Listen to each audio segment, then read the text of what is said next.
Hello दोस्तों, कैसे आप लोग? उम्मीद करते हैं अच्छे होंगे। दोस्तों, इस वीडियो में मैथ प्रैक्टिस सेट पेपर देखने वाले हैं।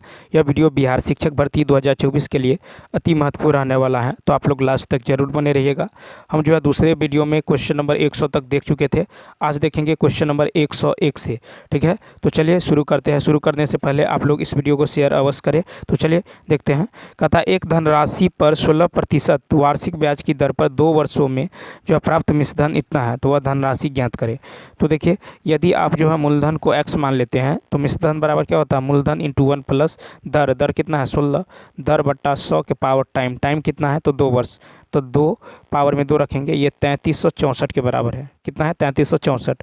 तो ये हो जाएगा x इंटू 116 बट्टा 100 गुने 116 बट्टा में 100। ठीक है, बराबर कितना होगा? 3364। ठीक है, यहाँ से x का मान निकल जाएगा कितना? 2500। कितना निकल जाएगा? 2500।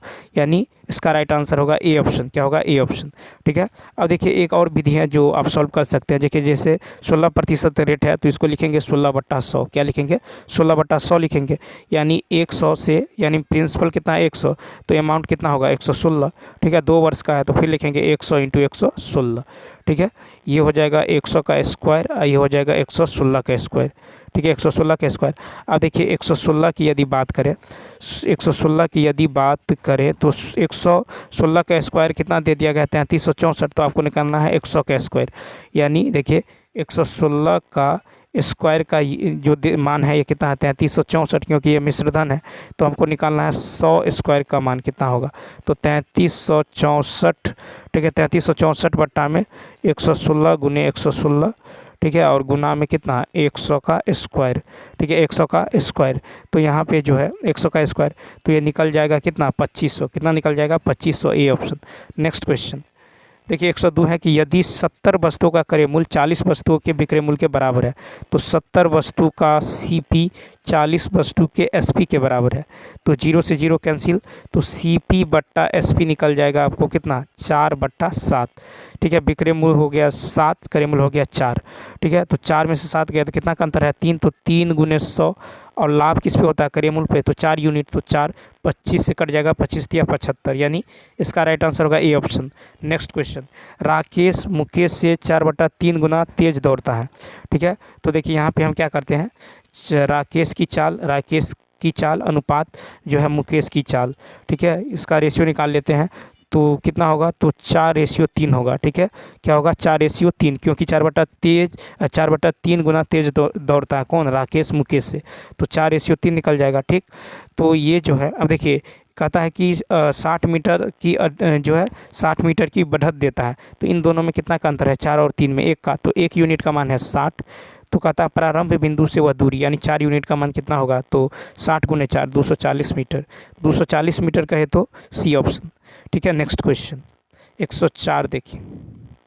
104 है कि कमल जो है 11,180 में 80 वस्तुएं खरीदता है और उन्हें 6 वस्तु के विक्रय मूल्य के बराबर हानि पर बेचता है। तो एक वस्तु का विक्रय मूल्य क्या है? तो देखिए यहाँ पर लिखा है कि 6 वस्तुओं के विक्रय मूल्य के बराबर हानि। तो यहाँ पे मान लेंगे, क्या मान लेंगे? तो माना कि प्रत्येक वस्तु का विक्रय मूल्य x। ठीक है, प्रत्येक वस्तु का विक्रय मूल्य x, क्योंकि विक्रय मूल्य के बराबर हानि होता है। तो जिस पे हानि हो रहा है या लाभ हो रहा है उसी को x मान लेंगे। तो विक्रय मूल्य को क्या मान लेंगे? x। तो माना प्रत्येक वस्तु का विक्रय मूल्य x। ठीक है, तो 6 वस्तु का विक्रय मूल्य क्या होगा? तो 6 वस्तु का विक्रय मूल्य होगा 6x। ठीक, 80 वस्तु का जो है विक्रय मूल्य क्या हो जाएगा? तो 80 वस्तु का हो जाएगा 80x। क्या होगा? 80x। ठीक, अब चलिए तो यहाँ पे हम निकाल लेते हैं 6x, यानी विक्रय मूल्य बराबर, यहाँ पे देखिए इतना वस्तु कितना है? 11,180 में 80 वस्तु जो है वो खरीदता है। वहाँ पे विक्रय मूल्य लिए थे, वहाँ पे जो है खरीदता है। तो हानि बराबर होता है क्रय मूल्य। क्रय मूल्य कितना है? तो 11,180। ठीक है, माइनस और 80 वस्तु हैं, इसका विक्रय मूल्य क्या माने थे? 80x। ठीक है, तो ये हो जाएगा हानि बराबर, ये हो जाएगा आपको, या फिर जो है यहाँ पे हम देखें विक्रय मूल्य बराबर क्या होगा? विक्रय मूल्य हो जाएगा आपको विक्रय हानि निकाल ले तो हानि बराबर हो जाएगा, यानी 1100 क्रय मूल्य माइनस विक्रय मूल्य। तो इतना माइनस 80x। ठीक है, यहाँ पे दे दिया गया कि 6 वस्तु के विक्रय मूल्य के बराबर हानि होता है, तो 6x बराबर क्या होगा, यानी हानि बराबर होगा क्रय मूल्य घटे विक्रय मूल्य। ठीक है, इसको इधर लाएंगे तो 86x बराबर ये हो जाएगा 1180। ठीक है, अब 86x का मान इतना निकल गया, तो यहाँ से x का मान कितना निकल जाएगा 130, x का मान निकल जाएगा 130। तो प्रत्येक वस्तु का विक्रय मूल्य कितना है 130 है, यानी सी ऑप्शन क्या निकल जाएगा, सी ऑप्शन क्या होगा, राइट होगा। नेक्स्ट क्वेश्चन देखिए 105 है कि किसी सप्ताह जो एक कर्मचारी की औसत आयु इतना है, उसने सोमवार से शनिवार तक इतना इतना इतना कमाए हैं, रविवार को उसकी आय ज्ञात करें, रविवार को उसकी आय जो है ज्ञात करें। तो देखिए रविवार को जो आय हो जाएगा ये हो जाएगा कितना, तो 7 गुने 180। ठीक है, क्योंकि एक किसी सप्ताह एक कर्मचारी की औसत आय कितना है 180, तो यहाँ पे हो जाएगा कितना 7 गुने 180। अब माइनस कर देंगे, इस सभी को जोड़ लेंगे, यानी 115 प्लस 212 प्लस 170 प्लस 165, ठीक है, प्लस 185 प्लस 225। ठीक है, तो जोड़ेंगे ये हो जाएगा कितना 1260 और ये हो जाएगा 272 घटा लेंगे, निकल जाएगा आपको 188। कितना निकल जाएगा 188, यानी ए ऑप्शन। ठीक है, कितना निकल जाएगा 188 निकल जाएगा, यानी इसका ए ऑप्शन क्या होगा, राइट होगा। नेक्स्ट क्वेश्चन देखिए 106 है कि किसी 54 किलोमीटर प्रति घंटा की गति से चल रही 180 मीटर लंबी रेलगाड़ी द्वारा प्लेटफॉर्म पर खड़े एक व्यक्ति को पार करने में लिया गया समय ज्ञात करना है। तो अभिष्ट समय जो हो जाएगा ये होगा 180 बट्टा, ठीक है, 180 बट्टा में हो जाएगा आपको कितना है 54 किलोमीटर प्रति घंटा, तो 54, इसको मीटर पर सेकेंड में कन्वर्ट करेंगे तो 5/18 से क्या करेंगे, गुना कर देंगे। ठीक है, तो आपको समय निकालना है, तो ये हो जाएगा 18 तिया 54, नीचे में होगा 15, कितना होगा 15, यानी 180 बट्टा 15 यानी 12 सेकेंड, कितना होगा 12 सेकेंड, यानी सी ऑप्शन। ठीक है, क्या होगा 12 सेकेंड। क्वेश्चन नंबर 107 है, ए और बी की आय का अनुपात 4:3 है, ए का व्यय उसकी आय का 5/12 है। ठीक है, तो यहाँ पे यदि आप देखें तो ए और बी की आय मान लेते हैं 4x 3x। ठीक है, तो ए का व्यय क्या होगा, ए का व्यय जो हो जाएगा ये होगा 4x गुने 5/12। ठीक है, 4x गुने 5/12 यानी 5x/3, ये ए का व्यय निकल गया। ठीक, उसके बाद देखिए बी का व्यय जो है, बी का व्यय ये निकल जाएगा कितना, बी का व्यय जो उसकी आय का 7/12, तो बी का व्यय होगा 3x, बी का व्यय होगा जो है 5/12 जो है ए का व्यय कि उसकी आय का 5/12, और यहाँ पे दिया गया है 7/12, कितना दिया गया है 7/12 नहीं, यहाँ पे 15 होगा। ठीक है, 7/15 होगा। ठीक है, तो यहाँ पे हो जाएगा 3x गुने 7/15, यानी हो जाएगा कितना, तो 7x/5 हो जाएगा, कितना होगा 7x/5।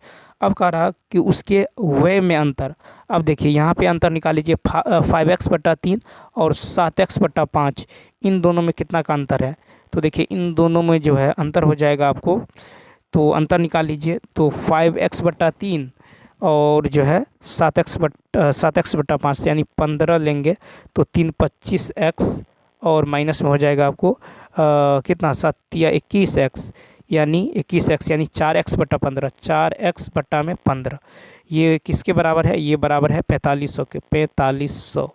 तो यहाँ से x का मान निकाल लीजिए, x का मान होगा 4500 गुने 15, 4500 गुने 15 बट्टा में 4 ये निकल जाएगा यानी 16,875, 16,875 यानी 16,875 यानी ई ऑप्शन क्या अभी नहीं निकला है।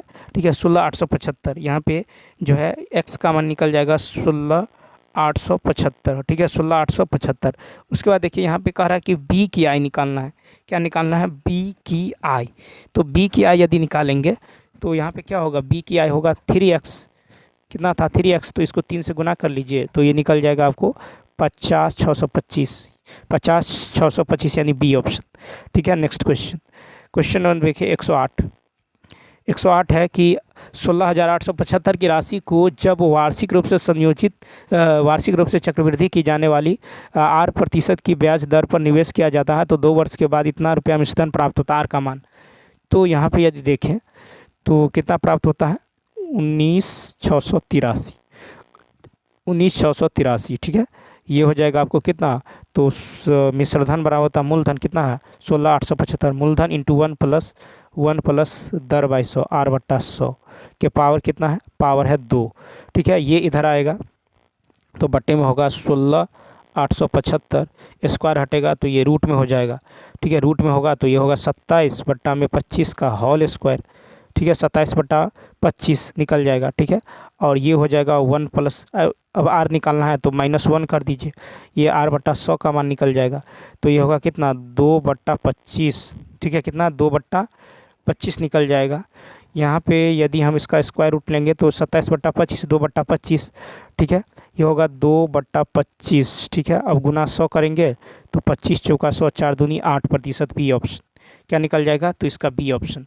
नेक्स्ट यदि देखें, अब देखिए इसको दूसरे तरीके से भी सॉल्व कर सकते हैं, जैसे अमाउंट और यहाँ पे प्रिंसिपल और अमाउंट का रेशियो कितना था 1,675, ठीक। और अमाउंट कितना था तो 1,9,683, ठीक है। इसको जो है वर्गमूल निकाल लेंगे इन दोनों का, ठीक है। तो निकल जाएगा कितना 25 से 27, कितना निकलेगा 25 से 27, 2 वर्ष का है ना, तो वर्गमूल निकाल देंगे। तो 25 से 27 इन दोनों में अंतर कितना का है 2 का, दोनों में अंतर है 2 का, तो 2 बट्टा में जो है रखेंगे 25, यानी मूलधन रखेंगे नीचे में गुना 100 कर देंगे। यहाँ से सॉल्व करेंगे तो आपको निकल जाएगा 8%, ठीक। क्वेश्चन नंबर 109 की यदि बात करें, 109 है कि ए जो है एक कार्य को 12 दिनों में कर सकता है और बी जो है उसी कार्य को 30 दिनों में कर सकता है। वे बारी बारी से एक दिन छोड़कर, ए करता है 12 दिनों में, बी करता है 30 दिनों में। एलसीएम लीजिएगा तो हो जाएगा 60, 12 पंच 60, 30 दूनी 60, ठीक है। अब देखिए ये बारी बारी से करता है, पहले ए करता है फिर बी करता है, ठीक है।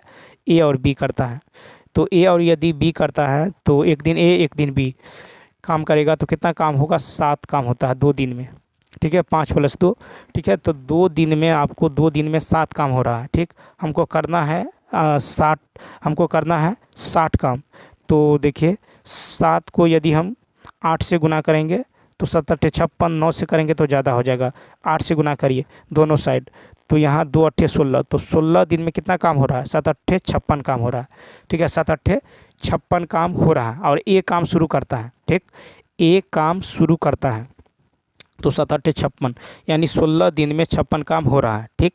अब हमको कितना काम करना है 4 काम करना है। ए शुरू करता है, ठीक है, पहला दिन ए फिर दूसरा दिन बी, ऐसे काम करता है, ठीक है। अब जो है फिर जो है ए बी इस तरह से काम शुरू करता है। अब देखिए ए और बी बारी बारी से काम करता है तो ए + बी का 2 दिन का कार्य निकल जाएगा 7, तो ए + बी का 16 दिन का काम निकल जाएगा 56, ठीक है। शेष काम आपको बचा है 4। तो अब देखिए ए द्वारा शेष कार्य करने में लगेगा समय, अब फिर कौन काम शुरू करेगा तो ए ही काम शुरू करेगा, ठीक है।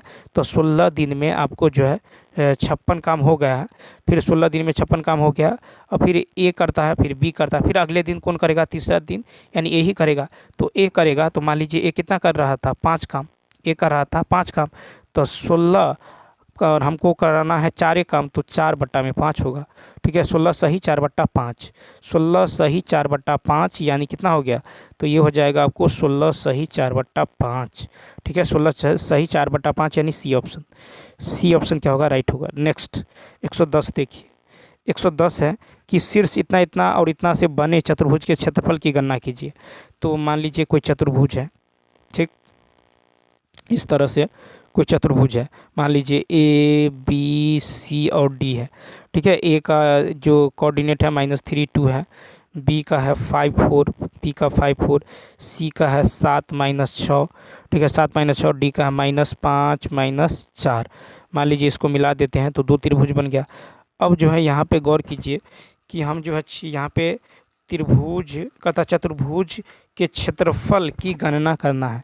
तो यहाँ पे चतुर्भुज ABCD का क्षेत्रफल बराबर होगा त्रिभुज ABD का क्षेत्रफल, त्रिभुज ABD का क्षेत्रफल प्लस त्रिभुज BCD का क्षेत्रफल, ठीक है। इन दोनों त्रिभुज का क्षेत्रफल निकाल के जोड़ देंगे।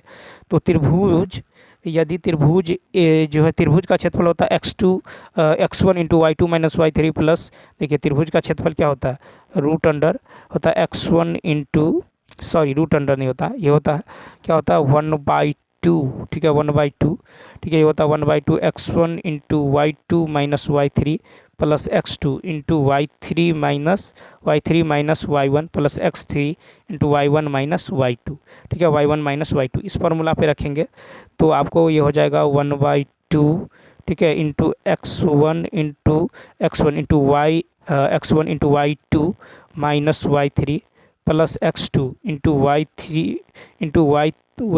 y3 minus y1 plus x3 -5 plus x3 into क्या होगा y1 माइनस में y2, यानी इसका क्षेत्रफल निकल जाएगा आपको 22 वर्ग इकाई। कितना निकल जाएगा? 22।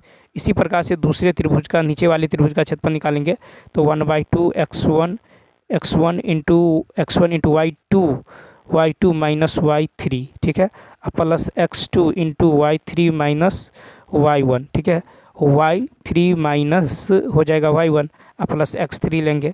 x3 कितना हो जाएगा? -5 हो जाएगा। x3 इंटू में हो जाएगा आपको y1 माइनस y2, तो y1 कितना? 4 और माइनस 6।